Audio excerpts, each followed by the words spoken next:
Okay today आज हम लोग पढ़ने जा रहे हैं हिंदी भाषा व्याकरण, जो कि हिंदी व्याकरण है। हाँ, हिंदी व्याकरण आज हम लोग पढ़ेंगे। पहला है भाषा की परिभाषा। देखिए, आज भाषा की परिभाषा हम पढ़ने जा रहे हैं। भाषा कई प्रकार के होते हैं। लिखित भाषा, भाषा कितने मूलतः भाषा पहले ये जानिए भाषा कितने प्रकार की होती है। तो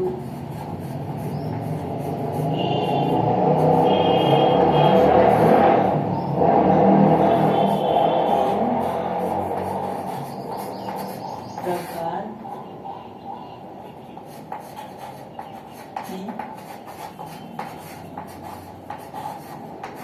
होती भाषा कितने प्रकार की होती है? तो भाषाएं 3 प्रकार की होती हैं। कौन कौन सी? पहली आती है भाषा जो वो होती है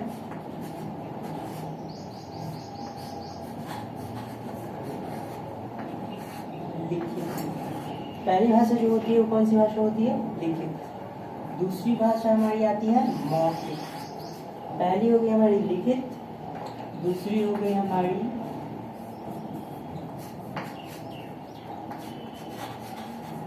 मौखिक, और तीसरी भाषा जो होती है हमारी वो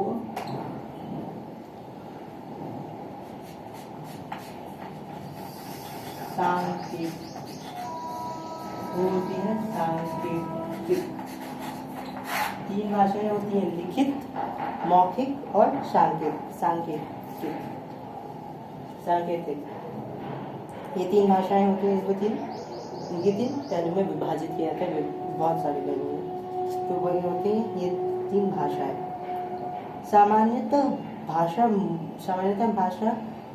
मनुष्य की सार्थक व्यक्ति वाणी को कहते हैं।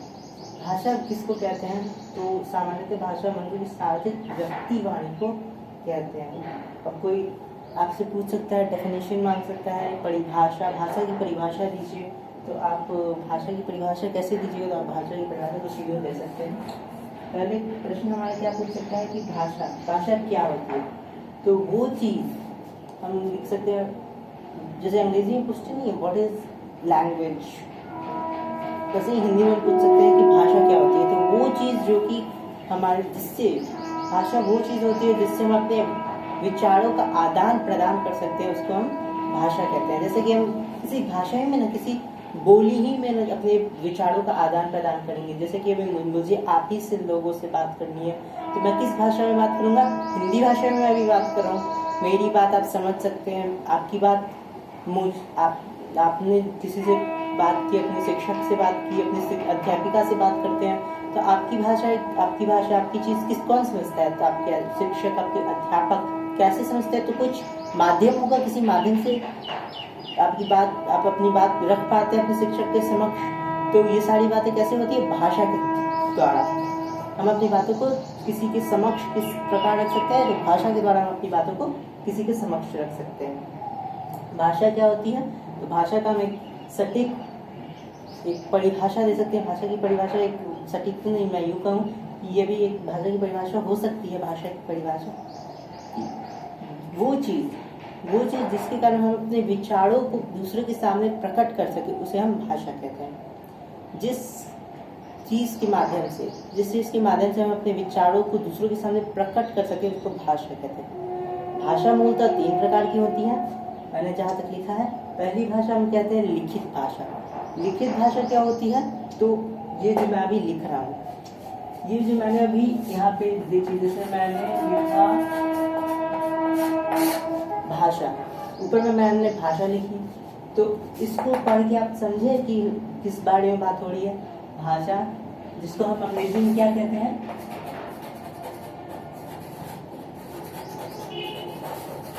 हम भाषा को अंग्रेजी में क्या कहते हैं? लैंग्वेज। भाषा को हम अंग्रेजी में क्या कहते हैं? लैंग्वेज कहते हैं। भाषा को हम अंग्रेजी में लैंग्वेज कहते हैं। भाषा 3 प्रकार की होती है। याद रखिए, कोई भी पूछ सकते हैं कि भाषा कितने प्रकार की होती है? भाषाएं 3 प्रकार की होती है। भाषा कितनी होती है? 3 प्रकार की होती है, लिखित, मौखिक और सांकेतिक। अब हम इन तीनों भाषा और इन तीनों पे विचार बिंदु करेंगे, इन तीनों को वर्णन करेंगे। स्पष्टता इन तीनों को वर्णन करेंगे। शुरू करते हैं। पहले आती है हमारी लिखित भाषा। तो इसका अब कोई पूछेगा, आपने बता दिया कि चलो भाई बहुत अच्छी बात है, आपने बता दिया कि भाषा कितनी होती है, 3 होती है। अब कोई आपसे पूछ सकता है, पहला प्रश्न कोई कर सकता है आपसे कि लिखित भाषा क्या है, मतलब क्या, इसको आपको व्याख्या करना है, किसी के सामने व्याख्या करना है लिखित भाषा को।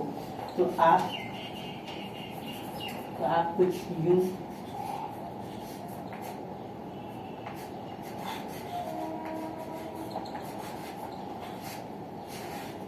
लिखित भाषा, अब इसको आपको इसका व्याख्या करना है, इसका वर्णन करना है आपको किसी भी, तो आप किस प्रकार कीजिएगा, तो आप कुछ यूज कीजिएगा लिखित भाषा का वर्णन। इसकी परिभाषा मैं यहाँ लिख दिया हूँ और मैं वाणी के थ्रू आप तक पहुँचा देता हूँ, क्योंकि लिखना तरीका कठिन हो जाएगा, लंबा चलेगा। इसलिए लिखित भाषा क्या होती है, तो देखिए लिखित भाषा जिस चीज़ के हम लिख कर जो अपने विचारों का आदान प्रदान कर सकते हैं उसे लिखित भाषा कहते हैं। हम अपने विचारों को लिख कर किसी के सामने प्रकट करते हैं, जिस चीज़ को हम अपने विचारों को लिख कर प्रकट करते हैं उनसे लिखित भाषा कहते हैं। हम यह भी इसका क्या परिभाषा दे सकते हैं कि लिखित भाषा क्या होती है। तो लिखित भाषा यह हो गई आपकी, लिखित भाषा यह हो गई। आप देखिए लिखित भाषा में अब आ जाएगा कि कैसे, तो फिर जैसे कि लेखक क्या है, लेखक क्या करता है, वो लिखता है। तो वो लेखक अपने विचारों को, जैसे आपका हो गया लेखक, ठीक है, लेखक हो गया, अंग्रेजी में लेखक को कहते हैं राइटर, लेखक हो गया। लेखक अपने विचारों को का आदान प्रदान करता है, अपने विचारों को दूसरों तक के समक्ष रखता है। जैसे कि मैंने आज देखा कि अरे अशोक वाटिका, चलिए मान लेते हैं क्योंकि अभी सर्वप्रथम यही बहुत ही काफ़ी प्रचलित है वाटिकाओं में। तो अशोक वाटिका है, हनुमान जी वहाँ पे गए, सीता माता की मदद की।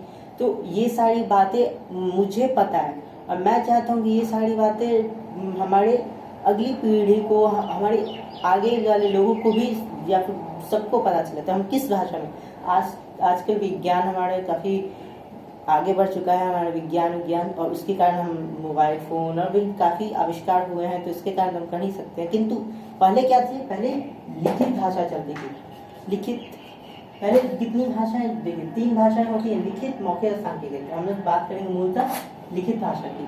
तो लिख के हम लोग प्रकट करते हैं। लेखक क्या किताब में लिखता है, बातों को लिखता है, ये सारी चीज़ों को प्राचीन घटनाओं पे अध्ययन करता है, उनको अध्ययन करके उनको एक किताब में शब्दों के वर्णमाला में, शब्दों में पिरोता है, सुंदर स्वर्णिम शब्दों में, और वो हमारे तक अंदर पहुँचती है। तो वो किस माध्यम से, लिखित माध्यम से पहुँचते हैं। लिखित माध्यम का कोई उदाहरण, तो फिर कह सकते हैं कि लिखित माध्यम के द्वारा वो चीज़ जो कि लिखित माध्यम के द्वारा हम अपने विचारों को लिखित माध्यम के द्वारा किसी के सामने प्रकट करते हैं, उसे हम लिखित भाषा कहते हैं। हम अपने विचारों को लिखकर किसी के सामने प्रकट करते हैं, उसे हम लिखित भाषा कहते हैं। लिखित भाषा, इसका उदाहरण जैसे कि लेखक हो गया, वो अपने विचारों को, लेखक पहला एक उदाहरण इसका दे दीजिएगा। लेखक भी हो सकता है क्योंकि लेखक अपनी भाषाओं को प्रकट करता है लिख के। पहला हमारा तो आपने समझ लिया। अब दूसरा है सांकेतिक। सांकेतिक मतलब इशारा। मैंने अभी सांकेतिक भाषा जो होती है ना, वो आदिवासी के समय सांकेतिक भाषाओं का प्रयोग होता था, क्योंकि वो पढ़े लिखे नहीं होते थे, उनके पास कोई भाषा नहीं होती थी, कोई बोली नहीं होती थी जिससे वो समझ पाए, जिसको अपनी बात दूसरे तक पहुँचाए। जैसे कि मैंने इशारा किया तो आप समझ गए कि मुझे भूख लगी। जैसे मैंने अभी आपको इशारा किया, कभी कभी आपने देखते होंगे घर पे माँ, जैसे आप पढ़ रहे हो, आप कुछ कर रहे हो और मेहमान आ गए तो माँ थोड़ा आग दिखाती है, आप पढ़ नहीं रहे हो, कुछ और काम कर रहे हो, तो फिर आप तुरंत पढ़ने लगते हो। क्यों? आपको कैसे पता? माँ तुमने तो बोला नहीं आपसे, माँ ने तो आपको आगे कहा नहीं कि इधर उधर मत करो, पढ़ाई करो। माँ ने तो ऐसा नहीं कहा। आप खेलते कूदते हो, कभी गिर जाते हो तो फिर आवाज़ लगाना, आप गिर जाते हो, माँ कुछ रसोई में काम कर रही होती है तो मैं ऐसे इशारा कर देती, आप समझ जाते हो कि वहाँ पे क्या फर्स्ट एड बॉक्स रखा है, आप अपना इलाज कर लिया, कभी कुछ काम में व्यस्त है। तो माँ ने कहा नहीं लेकिन इशारा किया, तो ये क्या हो गई? ये संकेत किया। माँ ने क्या किया? संकेत किया। तो ये क्या होगी? सांकेतिक भाषा। माँ ने संकेत किया तो ये क्या होगी? सांकेतिक भाषा। ओके, सांकेतिक भाषा हो गई।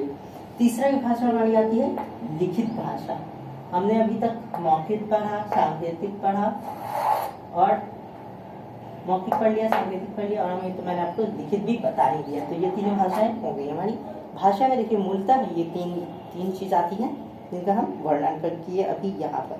तो ये हमारी शुरुआत थी। अब हम बात करेंगे कुछ और चीज़ों की, जैसे कि हमारा भाषा की प्रक्रिया। अब हम पढ़ेंगे भाषा की प्रक्रिया। भाषा की कुछ प्रक्रिया होती है। तो भाषा सागर मीन्स की भाषा का सागर।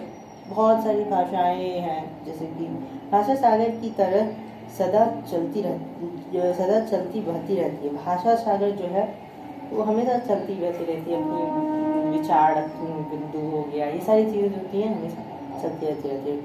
अभी के लिए इतना, बाकी की भाषा के बारे में पढ़ें अगले वीडियो में।